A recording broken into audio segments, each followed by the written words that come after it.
사실 오늘 본문을 묵상하면서 좀 당황스럽다, 좀 부담된다, 그런 생각을 좀 많이 했던 것 같아요. 왜냐하면 본문을 아무리 읽고 또 읽어도 첫째, 무슨 말인지 모르겠다. 그래도 제가 전공한 사람인데, 그리고 둘째, 그동안 제가 알고 있었던 바울의 언어와 좀 많이 다르다. 그래서 사실 오늘 본문을 읽으면서는 저 스스로에게 그런 질문을 했어요. 이 본문을 진짜 바울이 썼을까?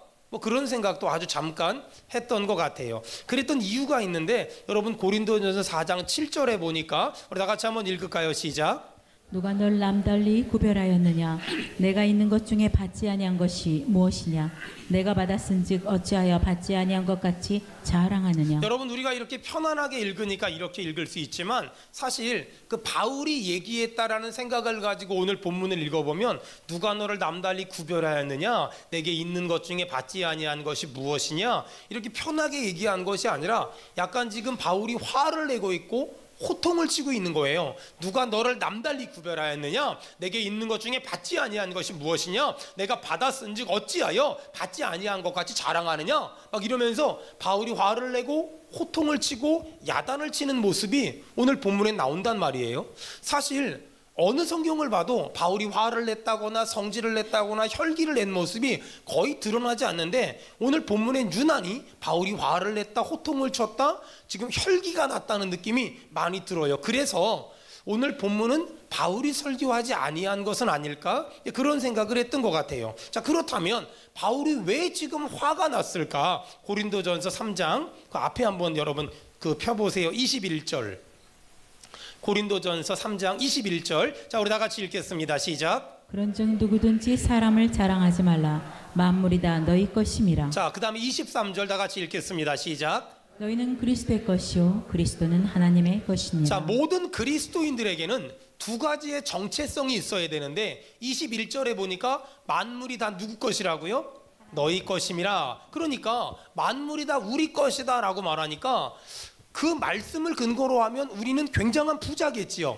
만물이 다 너희 것입니다. 자, 23절에 보니까 그런데 너희는 그리스도의 것이며 그리스도는 하나님의 것이다. 자, 그렇다면 모든 그리스도인에겐 두 가지의 정체성이 있어야 되는데, 나는 정말 부자다, 그리고 나는 정말 가난한 사람이다. 이 두 가지의 정체성이 있어야 되거든요. 그런데 고린도 교회는 만물이 다 너희 것이다, 내가 부자다, 이 말씀은 아멘으로 받았지만 내가 가진 것은 하나님의 것이다, 이건 아멘으로 받질 않았어요. 그러다 보니까 내가 엄청나게 부자다, 이 말씀만 아멘으로 받다 보니까 어느 순간부터 고린도 교회 성도들이 영적인 교만에 빠졌고, 그 다음에 나보다 연약한 사람들, 나보다 부족한 사람들, 나보다 지혜롭지 못한 사람들을 약간 함부로 하는 그런 그 아주 나쁜 모습들이 이 사도 바울의 눈에 비추게 된 거예요. 그러면서 그 모습을 보면서 사도 바울은 고린도 교회 성도들에게 지금 고린도전서 4장에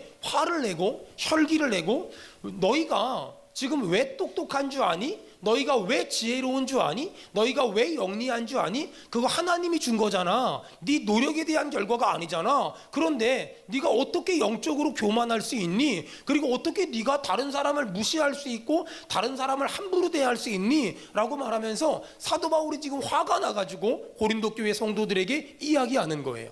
사실 본문은 처음 읽었을 땐 도대체가 이해가 안 되고 도대체가 납득이 안 되더라고요. 왜냐하면 사도 바울은 그렇게 화를 잘 내는 사람이 아니거든요. 사도 바울은 그렇게 혈기를 잘 내는 사람이 아니에요. 그럼에도 불구하고 지금 사도 바울이 화를 내고 혈기를 내는 모습을 보면서 사도 바울이 쓰지 아니한 느낌이다, 그런 생각도 많이 들었던 것 같아요. 그런데 그렇게 이해가 안 돼서 읽고 또 읽고 읽고 또 읽고 읽고 또 읽는데, 갑자기 제 눈에서 저도 모르는 사이에 눈물이 쭉 흐르는 거예요. 왜 그럴까? 제가 이성적으로 운 게 아니라 그냥 제 눈에서 저도 모르는 눈물이 흐르는 거예요. 왜 그럴까? 가만히 생각을 해봤더니 읽고 또 읽고 읽고 또 읽는데 이 말씀이 사도 바울이 고린도 교회를 야단친 것이 아니라 하나님이 저를 야단치는 그런 느낌이 들었어요. 7절에 누가 너를 남달리 구별했냐? 내게 있는 것 중에 하나님에게 받지 아니한 것이 무엇이냐? 내가 하나님께 이토록 많이 받았는데 어찌하여 받지 아니한 것 같이 내 노력에 대한 결과처럼 자랑하느냐? 이러면서 바울이 고린도 교회를 야단친 것이 아니라 하나님이 이 말씀을 가지고 저를 야단친다는 그런 느낌이 들었어요. 저는 선교지에서의 10년, 그리고 교회를 개척해서의 17년, 처음에 교회를 개척할 때 2002년도에 정말 아무것도 가진 게 없었어요. 저희 어머니가 1,000만 원을 빌려주셨거든요. 그래서 그 돈 가지고 수원시 장안구 조원동에 교회를 개척을 했어요. 지하 30평에 정말 아무것도 없었어요. 그 흔한 강대상, 그 흔한 장의자, 그 흔한 십자가 종탑 하나도 없었어요. 교회만 얻어놓고 열심히 전도하러 다녔어요. 정말 열심히 전도하러, 어느 정도 열심히 전도하러 다녔냐면 골목마다 대문이 몇 개인지, 대문이 어떤 색깔인지, 어느 집에 개를 키우는지까지 알 정도로 정말 열심히 전도하러 다녔어요. 사람들이 제가 전도를 하잖아요. 다 온다는 거예요. 그래서 금방 사람들이 막 올 줄 알았거든요. 근데요, 한 명도 안 왔어요. 지나가다 사람들 만났어요. 왜 안 오시냐고. 사람들의 반응이 뭐였냐면 동네 소문이 났는데 수원은혜교회 2단이래요. 저는 이래봬도요, 총신대학교 신대원을 나온 꽤 괜찮은 사람이에요. 근데 저를 보고 2단이라는 거예요. 내가 왜 2단이냐고 물어봤더니 종탑이 없어 2단이래요. 교회가 지하여서 2단이래요. 교회가 장의자가 없어서 2단이고, 저희 교회 첫 번째 강대상이 여기 앞에 민방위라고 쓰여진 강대상이었어요. 강대상을 살 돈이 없어서 어서 주워온 거예요. 그랬거든요. 그러다 보니까 강대상이 그래서 2단이고 꽃꽂이가 없어서 2단이라는 거예요. 그리고 마지막으로 충격적인 건 목사가 어려서 2단이래요. 그렇게 교회를 시작을 했어요. 사람도 한 명 없고 교회 설립 예배를 드리는데 2002년도 3월 1일 날 저희 노회에서 설립 예배를 주관했어요. 사람들이 한 100명 정도 왔어요. 저 아는 사람들, 그리고 저희 어머니 아는 사람들, 그리고 저희 가족들이 왔어요. 설립 예배를 주관하는 목사님이 개척 멤버 손들래요? 한 명도 없었어요. 제 아내가 손을 들어야 되는데 애기 데리고 밖에 잠깐 나가 있는 동안 손 들라 그래서 그것도 손을 못 들었어요. 그렇게 한 명도 개척 멤버 없이 지금의 수원은혜교회를 17년 전에 시작했어요. 사람도 한 명도 없었고 가지고 있는 물건도 하나 없었어요. 그 흔한 피아노도 하나 없었어요. 하지만 하나님의 은혜로 좋은 사람들이 한 명 왔고 또 물건들도 하나 생겼어요. 제가 그때도 지금도 기억나는데, 여러분 OHP라고 아십니까? 그 필름 잘라가지고 글씨 써가지고 딱 비추면 글씨 나오는 거, 그게 너무너무 사고 싶은 거예요. 근데 어느 날 저희 교회가 지하에 있었는데 그 교회 건물주인 사위가 군목이었어요.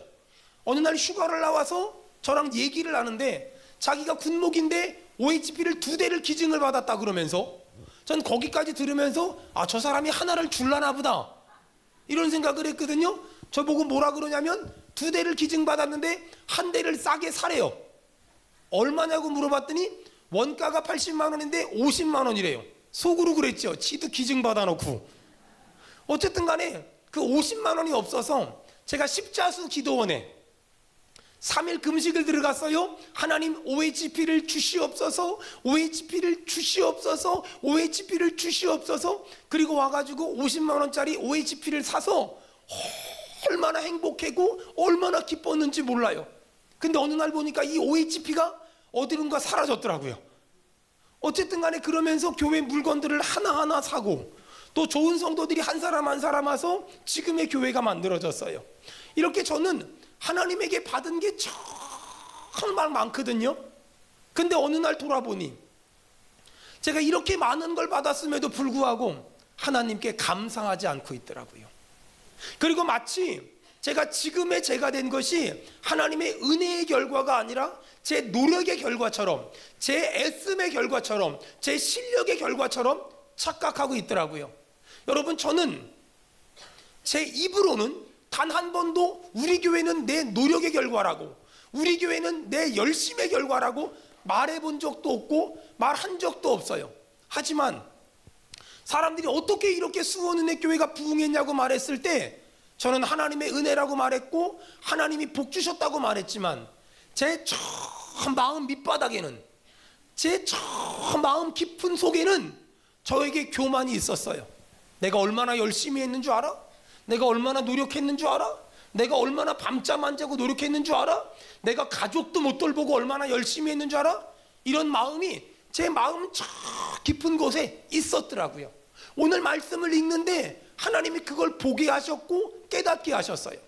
여러분, 지금 내가 가진 모든 것들, 그리고 지금 내가 누리며 사는 모든 것들 단 하나도 내 노력에 대한 결과가 아니라 하나님의 은혜의 선물인 줄 믿습니다. 아멘. 머리 끝부터 발끝까지, 겉에서 속까지 전부 다 하나님이 주셨음을 인정하는 사람 우리 아멘 합시다. 아멘. 여러분, 지금 수원은혜교회 누가 만들어 주셨습니까? 하나님이 주셨습니다. 절대로 황유성 목사님이 만들었습니다. 우리 목사님이 열심히 해서 지금 우리 교회가 만들어졌습니다. 여러분, 말하면 제가 기분이 되게 좋아요. 그런데 하나님이 서운할 수 있어요. 여러분, 목사 기분 좋게 하지 말고 하나님이 기분 좋게 만드시는 그런 우리 교회가 되길 주의 이름으로 축원합니다.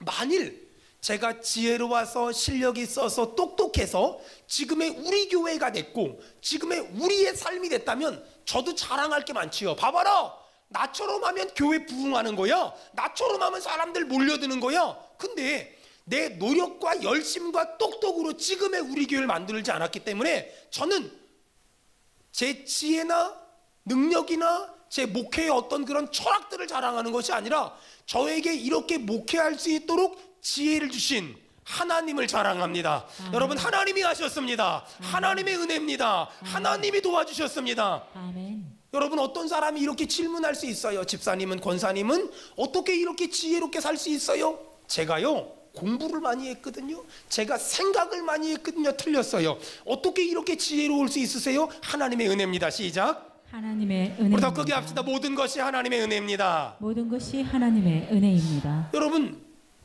모든 것이 하나님의 은혜임을 고백하는 사람은 내 지혜를 자랑할 것도 없고 내 노력을 자랑할 것도 없고, 그러므로 나보다 연약한 사람을 무시할 수도 없고 나보다 나약한 사람들을 여러분 함부로 깔볼 수도 없는 거예요. 전 우리 교회가 내가 가진 것을 하나님의 은혜라고 말하며 나보다 연약한 사람들을 그리스도의 사랑으로 품을 수 있고 절대 무시하지 않는 그런 교회가 되길 주의 이름으로 축원합니다. 아멘. 지금 고린도 교회는 바울파, 아볼로파, 게바파, 그리스도파로 나뉘어져서 서로 막 싸우고 있었어요. 왜 싸웠어요? 내가 아는 게 제일이라고, 내가 배운 게 제일이라고, 내가 알고 있는 성경 지식이 전부라고 이러고 막 싸웠어요. 그 모습을 보고서 바울이 지금 화가 난 거예요. 별것도 아닌 걸 가지고 싸우고 다투고 미워하고 갈등하고 작은 일을 큰 일로 만드는 그런 고린도 교회 성도들을 보면서 바울이 지금 화가 난 거예요. 지금 바울이 이렇게 말하는 거예요. 네가 잘난 건, 네가 똑똑한 건, 네가 실력 있는 건, 네가 영리한 건 네 노력에 대한 결과가 아니라 하나님이 주신 은혜의 선물이야. 동의하면 아멘 합시다. 아멘. 여러분, 그거 진짜 믿음이에요. 안타까운 건 지금 고린도전서 4장 7절 이하를 보면 평소 때 우리가 알고 있었던 바울과는 완전히 달라요. 우리가 알고 있었던 바울은 참 차분하고 지적이고 온유한 사람인데 오늘 고린도전서 4장 7절 이하를 보니까 바울이 화를 내요. 그리고 그동안 바울이 고린도 교회 성도들에게 비난하지 마, 비아냥거리지 마, 비꼬지 마 이렇게 말했거든요. 근데 지금 바울이 고린도 교회를 향하여 자기가 하지 말라고 했던 말을 하고 있어요. 비꼬고 비아냥거리고 비난해요. 이런 거예요.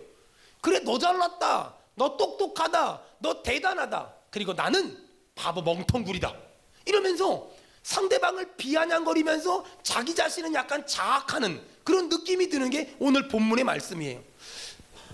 평소 때 바울의 모습과 너무 달라서 사실 저는 오늘 본문을 묵상하면서 설교를 준비하면서 굉장히 많이 괴로웠어요. 그리고 제 안에 질문이 있었어요. 이 말씀을 정말 바울이 한 걸까? 이 말을 정말 바울이 한 걸까? 도대체 바울이 이런 말을 했다면 바울의 속마음, 바울의 의도는 무엇일까? 이게 이해가 안 되는 거예요. 그래서 그냥 고민하다가 기독교 서점을 갔어요. 기독교 서점을 가서 이 책도 뒤져보고 저 책도 뒤져보고 오늘 본문이 나오는 책들은 다 샀어요. 한 8권 정도. 그리고 나서 교회 와서 전부 뒤져봤어요. 다른 유명한 목사님들, 훌륭한 목사님들, 또 훌륭한 신학자들은 오늘 본문을 어떻게 해석했지 다 찾아봤어요. 근데 마음에 딱 와닿는 해설이 없는 거예요. 그런데 박윤선 박사님이란 분이 계신데 그 박윤선 박사님의 해석에 기가 막힌 이야기가 있더라고요. 제가 그 해설을 딱 듣고서 읽고서 무릎을 탁 치면서 이거다. 자, 제가 읽어드릴게요. 바울은 고린도 교회 성도들이 말도 안 되는 것 가지고 싸우는 모습을 보며 마음이 많이 상해 있었고 화가 났다. 그래서 바울은 평소와는 다르게 감정적으로 많이 흔들린 상태였고, 그런 감정적으로 많이 흔들린 상태였기 때문에 본문에는 바울의 평소의 말투와 바울의 평소의 설교 내용과는 다른 이야기들이 기록되어 있다.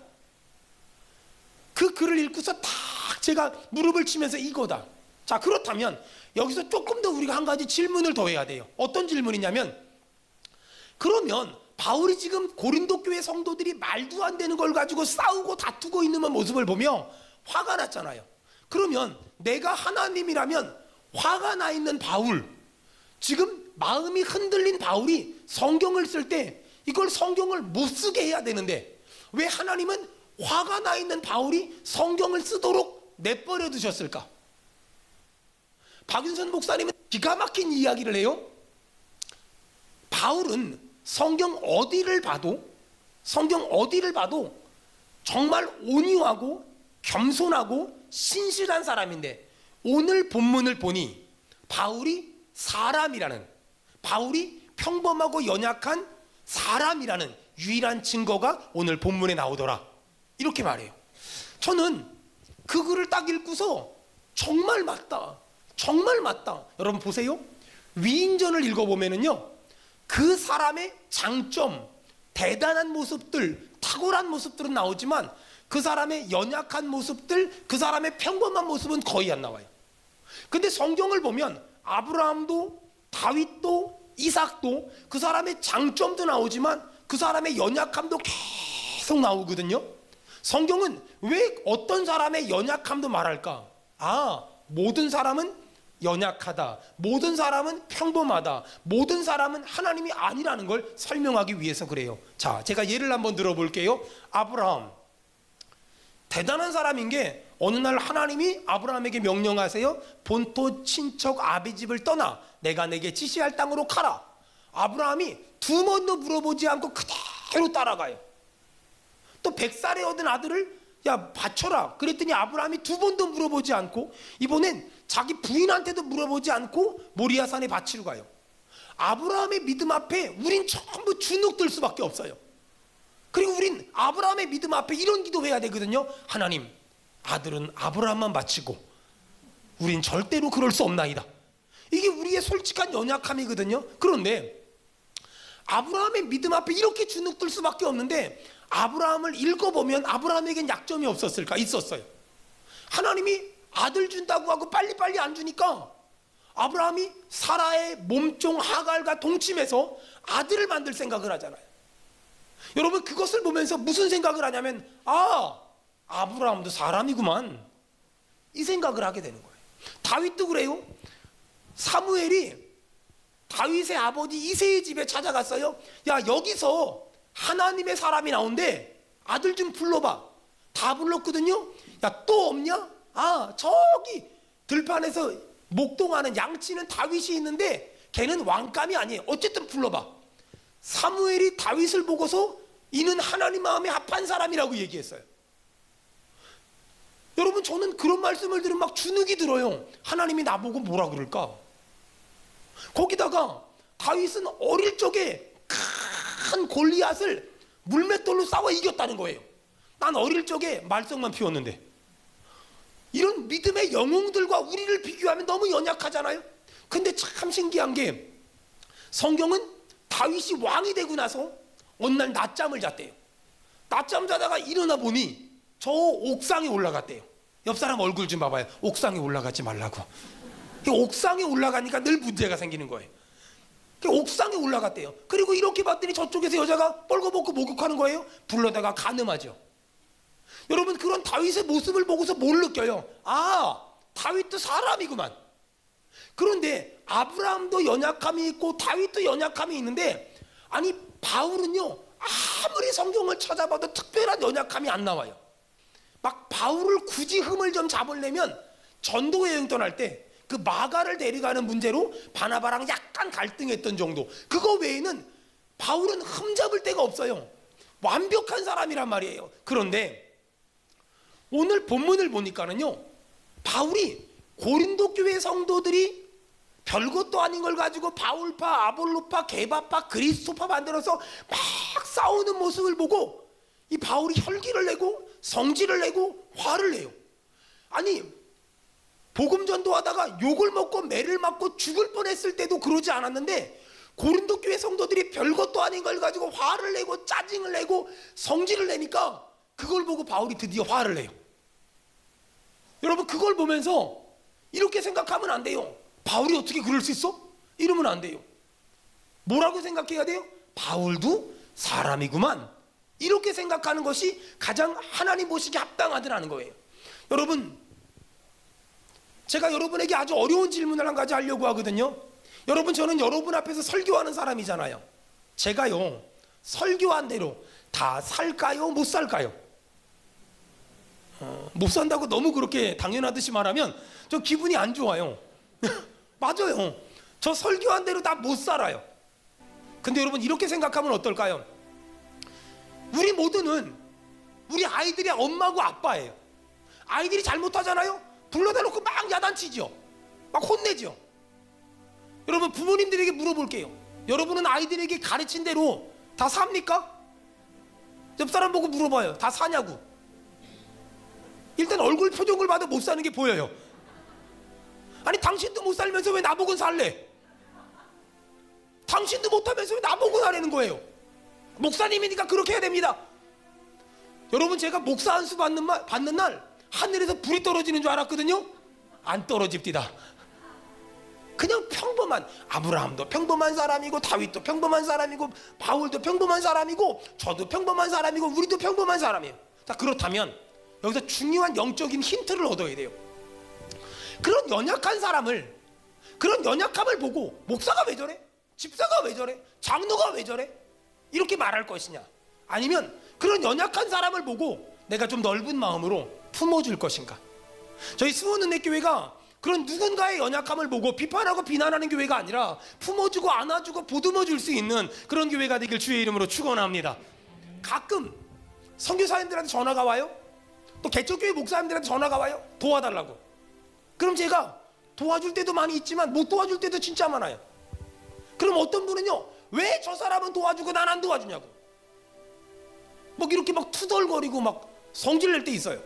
그럼 제가, 아니 선교사가 기도해서 응답받아야지 왜 목사한테 도와달래? 여러분, 이렇게 말하면 그분도 마음 안 좋고 저도 마음 안 좋아요. 근데 제가 딱 한마디예요. 선교사님, 제가 돈 생기면 꼭 연락드릴게요. 그리고 전 정말 돈 생기면 연락을 해요. 여러분, 누군가 좀 투덜거릴 수 있잖아요. 아니 선교사도 투덜거릴 수 있지. 아니 목사도 실수할 수 있지. 아니 믿음 좋은 사람도 넘어질 수 있지.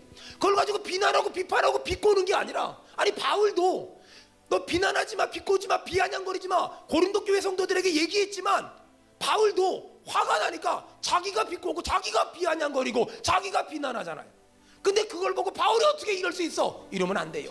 아, 바울도 그냥 인간이구나. 아, 그 사람도 그냥 인간이구나. 그냥 그 사람도 좀 사람이구나. 좀 이렇게 여러분 좀 넘어가야 돼요. 여러분, 옆 사람 얼굴 좀 봐봐요. 당신의 연약함을 제가 못 본 척하고 넘어가 드리겠습니다. 시작. 당신의 연약함을 못 본 척하고 좀 넘어가겠습니다. 얼마나 좋아요. 야, 좋지 않아요? 이 멋있는 말. 제가 이런 말 만들어 놓고도 얼마나 은혜가 되는지. 당신의 연약함을 좀 못 본 척하고 넘어가 주겠습니다. 여러분, 이렇게 사람이 화가 나잖아요. 그러면 하지 말아야 될 말을 하고 하지 말아야 될 선을 막 넘어요. 근데 사도 바울이 지금 그런 거예요. 근데요, 사도 바울의 특징이 뭔 줄 알아요? 말씀이 있는 사람은, 은혜가 있는 사람은 이게 오래 가지 않아. 이렇게 이제 넘어오는 거야. 이렇게 넘어오면서 사도 바울이 15절에 뭐라 그래요? 일만 스승은 있으되 아버지는 많지 않잖아. 내가 니네를 복음으로 낳은 아버지야 라고 말하면서 이렇게 마음이 이렇게 누그러져서, 여러분 이게 뭐하고 똑같은 줄 알아요? 부모가 자식을 야단칠 때는요, 막 두 번 다시 안 볼 것처럼 막 야단치거든요. 근데 고비를 탁 넘어가잖아요. 그럼 그때부터 어떻게 하냐면요, 부모가 자식 눈치를 봐요. 용돈 안 필요하니? 아까 맞은 데는 안 아프니? 안티프라민 발라줄까? 고기 먹고 싶지 않니? 막 이러면서 이러거든요. 좀 전까지는 두 번 다시 안 볼 것처럼 막 그러다가 그 화난 거 넘어가잖아요. 그럼 이제 막 눈치를 보는 거야. 그럼 막 미안해가지고. 이게 지금 바울이 지금 그러는 거야. 지금 좀 전에 막 그냥 니네 그렇게 별것도 아닌 거 가지고 싸우고 화내고 다투니까 꼴도 보기 싫어. 니네 그렇게 잘났다 막 이러다가 그 고비를 딱 넘어가잖아요. 내가 아버지잖아. 내가 니네들 아버지잖아. 내가 니네들 아버지잖아. 여러분, 이 땅의 아버지들은요, 화내고 야단쳤다가 왜 그렇게 자식 눈치를 볼까요? 아버지니까. 아버지니까. 아버지니까. 아버지니까 그러는 거예요. 아버지기 때문에 다시 선한 아버지로, 다시 착한 아버지로 돌아가서 또 여전히 자식 눈치 보고 또 여전히 자식 어디 아플까 봐 고민하는 거예요. 제가 며칠 전에 책을 한 권 읽었는데 그 책에 이런 글이 하나 나왔어요. 내가 초등학교 때 아버지께 지어드린 별명은 변태였다.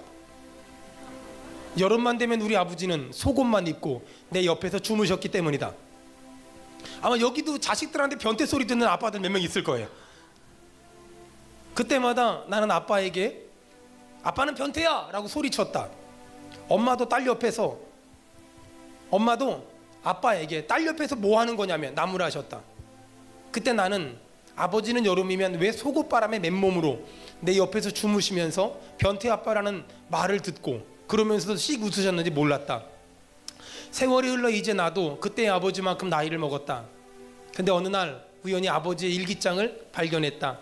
일기장을 읽는데 갑자기 눈물 섞인 웃음이 나왔다. 여름에 모기향을 피워놓으면 딸이 잔기침을 하기에 잠자기 2시간 전에 모기향을 피웠다가 아이가 잠이 들면 모기향을 끈다. 한숨도 못 자고 딸 옆에서 모기를 잡았다. 딸을 위해서라면 하나도 힘들지 않다. 다만 다음날 회사 가서 온종일 조는 게 문제다. 그래서 꾀를 냈다. 딸이 잠든 옆에 팬티만 입고 맨몸으로 눕는 거다. 그렇게 하니까 모기들이 딸 대신 나를 다 물었다. 딸은 사정도 모르고 아침에 깨서는 나에게 소리친다. 아빠 변태라고. 아내도 딸 옆에서 딸을 편들면서 뭐 하는 거냐고 핀잔을 준다. 모기에게 물린 곳이 가려워 수시로 긁고 있으면 회사 동료들이 나보고 피부병 걸렸다고 놀린다. 어떤 오해를 받아도 괜찮다. 사랑하는 딸이 밝고 활발하게 잔병 치료 없이 건강하게 커주기만 하면 되기 때문에. 나는 세상적으로 많은 걸 갖지도 못했고 능력 있는 아빠도 아니다. 그래서 내 딸에게 좋은 집을 물려줄 수 없다. 하지만 좋은 가정을 물려주고 싶다. 나는 딸에게 부자 아빠도 아니다.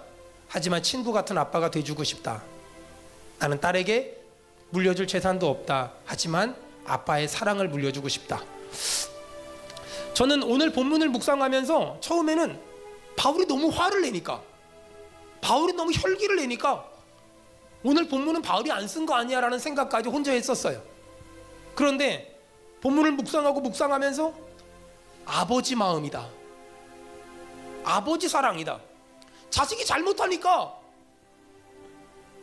너무 화를 내는 거예요.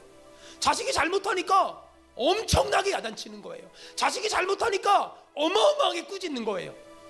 그리고 나서 좀 시간이 지르니까 혹시 자식이 다치진 않았을까? 혹시 자식이 아프진 않을까? 혹시 자식이 상처받진 않았을까? 그리고 또 자식 눈치를 보는 거예요. 여러분, 그게 아버지 마음 아닐까요? 여러분, 이 시대에 이 많은 교회가 있잖아요. 이 많은 교회 중에 우리 수원은혜교회는 어떤 교회가 되어야 될까? 이런 아버지의 마음을 가진 목사, 이런 아버지의 마음을 가진 성도들, 이런 아버지의 마음을 가진 직분자들, 이런 아버지의 마음을 가진 그리스도인들, 전 우리가 그런 사람 되길 주의 이름으로 축원합니다. 아멘. 마지막으로 이 얘기하고 기도했으면 좋겠어요. 제가 존경하는 목사님이 대전에서 목회를 하시는데 그 목사님이 나이 50에 막내를 낳았어요. 너무 이쁘더래요. 너무 귀하더래요. 목사님은 점점 나이가 먹어가요. 아이는 사춘기가 됐어요. 사춘기가 된 아들은 자꾸만 나쁜 친구들하고 놀았어요. 아버지 너무 걱정이 됐대요.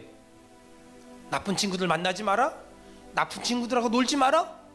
그럼에도 불구하고 이 아들은 나쁜 친구들하고 노는 거예요. 어느 날 어떤 집사님이, 권사님이 목사님 아들이 나쁜 애들하고 몰려다닌다고. 너무 가슴이 아팠어요.